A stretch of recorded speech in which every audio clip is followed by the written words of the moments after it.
Hello, this is the Green Energy News Review. Once again, however, we won't be discussing nice renewables developments. Maybe we'll keep that to Mondays. Today, we're going to be looking at how Europe is going to deal with carbon capture and storage. Now, a huge thank you has to go out to Mel Kelly, anti-fracking and anti-UCG campaigner. She saw our report on Wednesday on her and sent us the following items which we might otherwise have missed. Now, the big political news at the moment is the EU elections, so the timing and positioning of this piece of news is interesting right off the bat. It was posted on the BBC News website just after midnight on Wednesday, so it would be buried amongst all the EU news. Then, Thursday evening, the post was moved to the Scottish Business and Highlands and Islands section, as if it only pertained to those citizens. The headline of the piece was "Dump CO2 in Empty UK Gas Fields." Now that should start sending out worrying signals.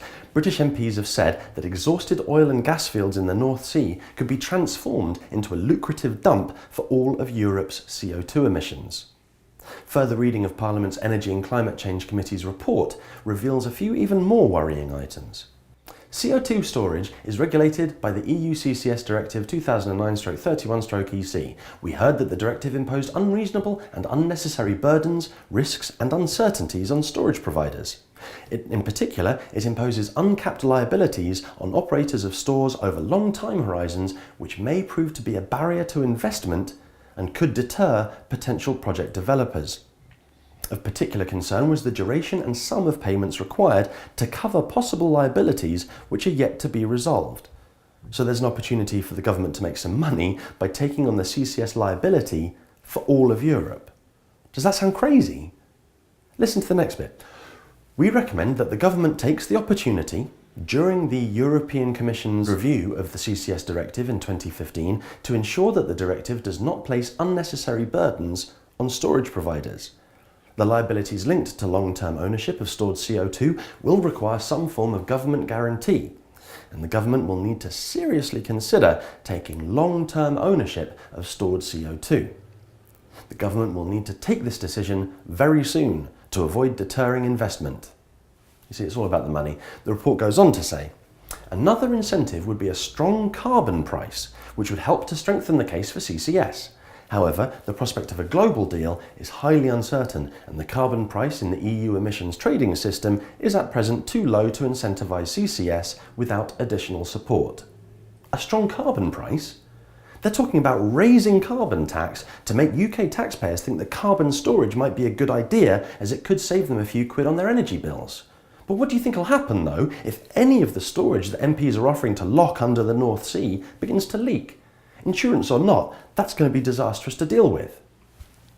The report goes on, framed in positive terms and with the benefits effectively communicated to the local population, CCS could enjoy public support and avoid controversy. We recommend that in order to address public opposition to CCS, similar to that experienced in other countries and in the UK in relation to other energy infrastructure, and to try and prevent it from growing, the government develops and implements a national CCS engagement strategy, framing CCS in a positive way, emphasising the potential benefits, dispelling myths, and listening and responding to public concerns over safety. Great. Dispel those myths. We challenge you.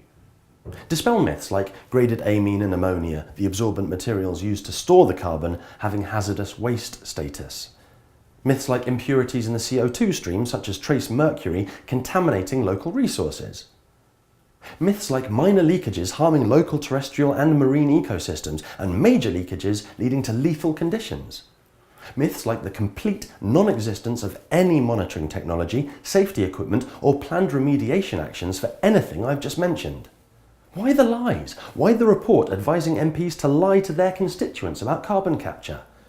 As Ms Kelly said in her letter to us, these profit-hungry corporations don't want to risk their money. It's better that the UK taxpayer should bear the burden, already £1 billion, and take all the financial risks in developing the highly unlikely to work first generation of CCS to ensure the oil barons can then step on the shoulders of our investment and be the ones to then cash in when all the risks have been removed, safe in the knowledge that they profit while taxpayers bear the burden for the whole of the continent.